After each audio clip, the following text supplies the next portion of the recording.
बिस्मिल्लाहिर्रहमानिर्रहीम। अस्सलाम वालेकुम नाजरीन। नाजरीन, दो चीजों के ऊपर बात करनी है। यकीनन वोट आ गए हैं। वोट कास्ट करते वक्त हर वोटर को एक बात का ख्याल रखना चाहिए, चाहे उसका किसी भी पार्टी के साथ ताल्लुक हो।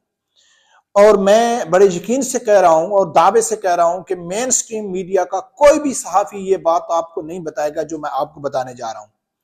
दूसरे नंबर पे नाजरीन, हर पार्टी के लीडर ये दावा करते हैं कि हमारा पार्टी के लिए या पाकिस्तान के लिए या इस्लाम के लिए हमने ये कुर्बानी दी है।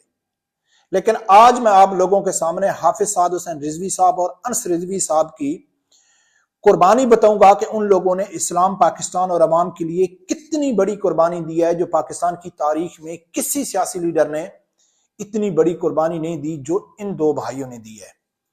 इसके ऊपर बात करेंगे। नाजरीन, सबसे पहले बात करते हैं कि वोट के हवाले से।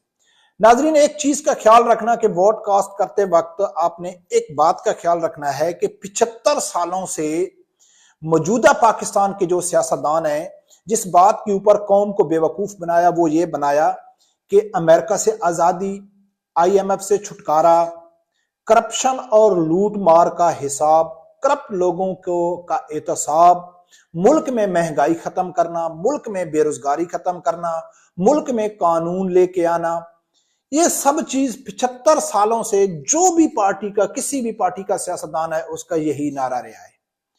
और सिर्फ अल्लाह को हाजिर नाजिर जानकर कभी अपने दिल से ये सोचना कि क्या ये सब चीजों में 5 या 10% भी फर्क आया? क्या अमेरिका से आजादी मिल गई? क्या IMF से छुटकारा हो गया? क्या पाकिस्तान में महंगाई खत्म हो गई? क्या पाकिस्तान में करप्शन और लूटमार खत्म हो गई? या 75 सालों में किसी भी सियासी पार्टी ने किसी दूसरे सियासी पार्टी के लीडर को, करप्ट को सजा दी या उसका लूटा हुआ पैसा वापस लेके आया? नहीं लेके आया। या इसके अलावा 75 सालों से अगर जो एजेड आदमी बैठे हुए हैं, जिन्होंने 3, 4, 5 इलेक्शन देखे हैं, या जो कम एज हैं जिन्होंने 1-2 बार देखा है, तो वो अपने बाप दादा से पूछ लेना कि पाकिस्तान की तारीख में कोई एक ऐसी हुकूमत आई है कि जो पिछली हुकूमत से अच्छी हो। मैंने 3-4 इलेक्शन देखे हैं। जब नई हुकूमत आती है तो पिछली हुकूमत को आदमी याद करता है कि यार जो पीछे वाली हुकूमत थी वो बहुत अच्छी थी। लेकिन ये सब कुछ जानने के बावजूद भी अगर कोई वोटर इन सियासतदानों को वोट देता है तो अल्हम्दुलिल्लाह जो तहरीक लब्बैक का दावा है वो सच्चा है कि ना आपका इस्लाम से ताल्लुक है, ना पाकिस्तान से ताल्लुक है, ना गरीब आवाम से ताल्लुक है। तो इस चीज का लाजमी ख्याल रखना कि आप जिसको वोट दे रहे हैं वो कितनी तब्दीली लेके आया। अब नाजरीन, दूसरे नंबर पे बात करते हैं कुर्बानी के हवाले से कि पाकिस्तान में सबसे ज्यादा कुर्बानी हर आदमी कहता है कि यार मैंने पार्टी के लिए कुर्बानी दी है, मैंने पाकिस्तान के लिए कुर्बानी दी है, या मैंने इस्लाम के लिए कुर्बानी दी है। तो आज हर आदमी ने कुर्बानी किसी न किसी ने दी है। मैंने भी कुर्बानी दी है। अगर मैं ये एक वीडियो बना रहा हूं अपने तौर से अच्छा समझ रहा हूं तो ये भी एक किस्म की कुर्बानी है। लेकिन मैं सबसे बड़ी कुर्बानी, उससे बड़ी कोई कुर्बानी नहीं हो सकती, सबसे बड़ी कुर्बानी मैं बताने जा रहा हूं कि हाफिज साद रिजवी साहब ने और अनस रिजवी साहब ने दिया है कि शायद अल्लामा खादिम हुसैन रिजवी रहमतुल्लाह अलैह ने भी उतनी कुर्बानी नहीं दी हो। तो वो कुर्बानी क्या है? पहले मैं दूसरी कुर्बानी की बात करता हूं कि मैं हूं, अगर मेरा भाई पाकिस्तान के लिए या इस्लाम के लिए या गरीब आवाम के लिए शहीद हो गया, मर गया, तो मैं कहूंगा कि यार मैंने भाई की कुर्बानी दी है, मैंने बाप की कुर्बानी दी है। तो वो पाकिस्तान, इस्लाम या किसी के लिए भी उसने जान दी, अगर उसके लिए वो जान न देता तो वैसे भी उसने जान तो देनी थी। अगर उसने मुल्क के लिए दिया है तो मुझे कितना दुख रहेगा। जैसा कि एक नॉर्मल आदमी मर जाता है, 5 दिन, 10 दिन, 6 महीने, साल के बाद आदमी भूल जाता है, अपने दुनिया के कामों में चला जाता है, मेरे ऊपर कोई फर्क नहीं पड़ेगा। ये भी कुर्बानी है। अगर मैंने मुल्क के लिए या इस्लाम के लिए या तहरीक के लिए मैंने अपनी कोई परमानेंट नौकरी कुर्बान कर दी तो वो भी बड़ी कुर्बानी नहीं है। नौकरी मैंने कुर्बान कर दी ना, मेरे हाथ हैं, मेरे पांव हैं, मेरे पास जिंदगी है, मैं दूसरे तरीके से रिज़्क कमा के अपने बाल बच्चों का देखभाल कर सकता हूं, लेकिन है तो कुर्बानी। या मैंने कोई 10 लाख, 20 लाख, 50 लाख, करोड़ रुपया तहरीक को दे दिया तो वो भी एक वक्त की, एक टाइम का एक पैसा है, वो चला गया, दोबारा मैं फिर मजदूरी करके अपना काम में चला रहा हूं। लेकिन जितनी बड़ी हाफिज साद रिजवी साहब और अनस रिजवी ने कुर्बानी दी है, वो पाकिस्तान की तारीख में किसी ने नहीं दिया है। वो दिया है कि अपनी जिंदगी का बेहतरीन हिस्सा 15-18 साल से लेकर 30-35 साल की जो जवानी का हिस्सा होता है, ये किसी भी शख्स का सबसे बेहतरीन हिस्सा होता है। अगर दुनिया की लज्जतों में हम देखें ना, दुनिया की जो लज्जतें हैं, दुनिया का जो ऐशो इशरत है, या हम ये कह सकते हैं कि दुनिया की बेहतरीन जो चीज होती है, तो वो पैसा, और आप समझ रहे हैं मैं जिसका दूसरी तरफ इशारा ले रहा हूं, इस चीज की इन लोगों ने कुर्बानी दी है। इतनी बड़ी जिम्मेदारी इन लोगों ने ले लिया है।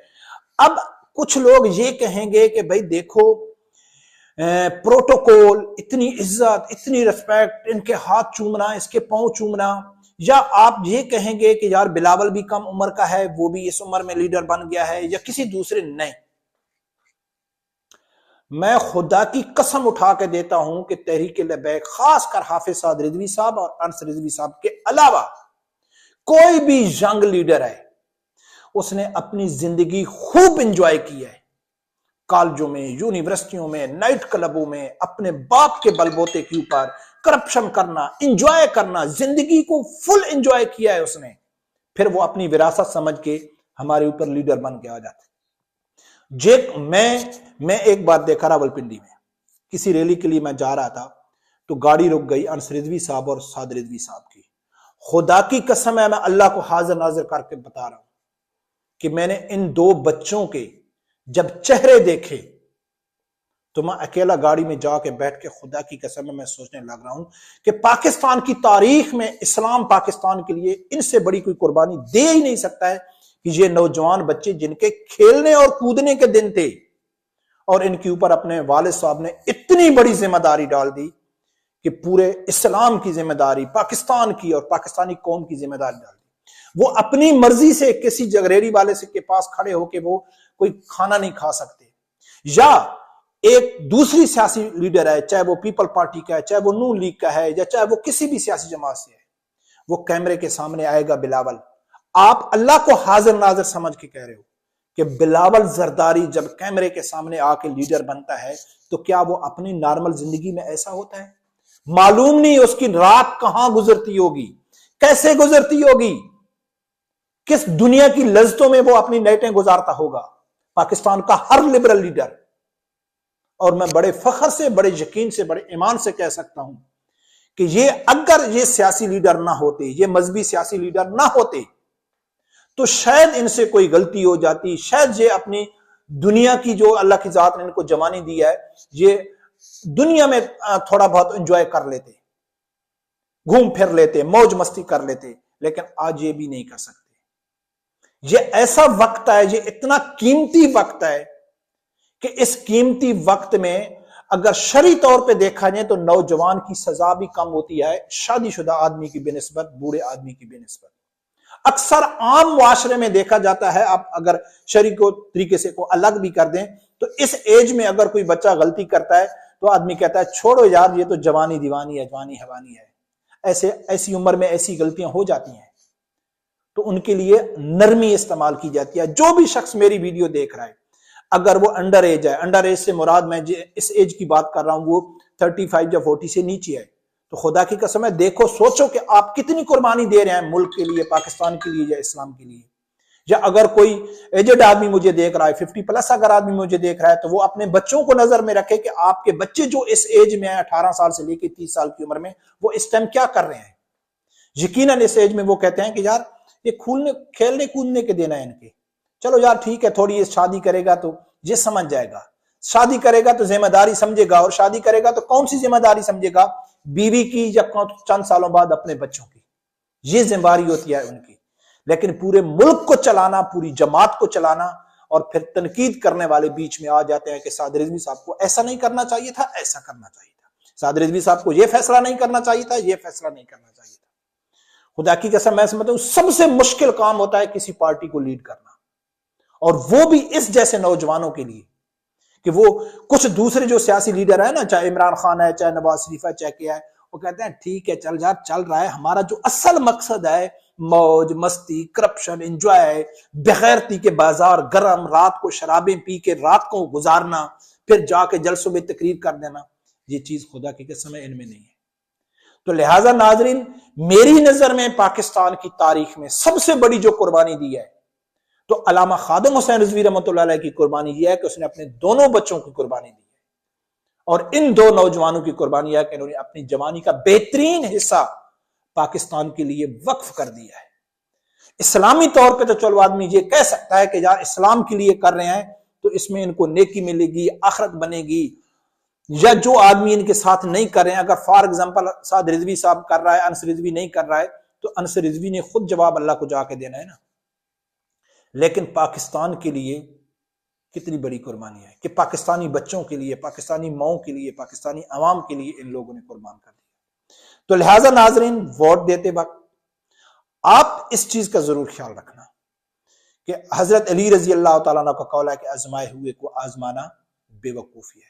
मैंने 4-5 इलेक्शन देखे, यही देखे कि बड़े एक्साइटेड होते हैं कि यार हमारी हुकूमत आ रही है, लेकिन एक साल गुजरता है तो फिर हर आदमी मुंह छुपा रहा होता है कि यार इसने तो बड़े वादे किए थे लेकिन वो कर गया। खुदा की कसम मैं उठा के कहता हूं कि पाकिस्तान के जितने भी, साद रिजवी के लिए मैं इसलिए कह रहा हूं कि वो हुकूमत में नहीं आया है, हुकूमत में आया तो जो उसने इतने बड़े दावे वादे किया, हो सकता है खुदा ना खास्ता वो हुकूमत उस पर पूरा ना उतरे, वो एक अलग बात है, नहीं आया है ना। लेकिन जो लोग हुकूमत में आए हैं, खुदा की कसम है वो सिर्फ झूठ बोल रहे हैं, कुछ भी नहीं कर सकते, कोई चेंज वो नहीं लेके आ सकते। अगर चेंज लेके आ सकती है तो तहरीक लबैक लेके आ सकती है, और बेहतरीन जो चेंज है वो निजाम मुस्तफ़ा सल्लल्लाहु अलैहि वसल्लम है। अगर खुदा न खासा किसी वजह से ये निजाम नाफिज नहीं कर सके तो दूसरों से फिर भी 1000 गुना बेहतर इनकी हुकूमत होगी। कि मैं अक्सर कहता हूं कि बेहतरीन से बेहतरीन जो लिबरल लीडर या हुक्मरान है उससे 1000 गुना जो बेहतरीन बुरा से बुरा मजहबी लीडर है। क्योंकि जो मजहबी लीडर है अगर वो बुराई को रोक नहीं सकेगा तो वो कम अज कम ये नहीं कहेगा कि ये जायज है। जैसा कि आज कहते हैं कि सूद कोई प्रॉब्लम नहीं है, को एजुकेशन सिस्टम कोई मसला नहीं है, ये नौजवान नस्ल मौज मस्ती गाना शराब नोशी इसको बुरा भी नहीं समझते। जब ये चीज नहीं होगी तो अल्लाह की बरकत खाक आएगी नहीं आएगी। मुझे उम्मीद है नाजरीन कि आप लोग मेरी इस वीडियो के ऊपर गौर करेंगे। रब परवरदिगार से यही दुआ है अल्लाह ताला मेरे समेत हर आदमी को हक सच सुनने की और उसके साथ खड़े होने की तौफीक अता फरमाए। अल्लाह।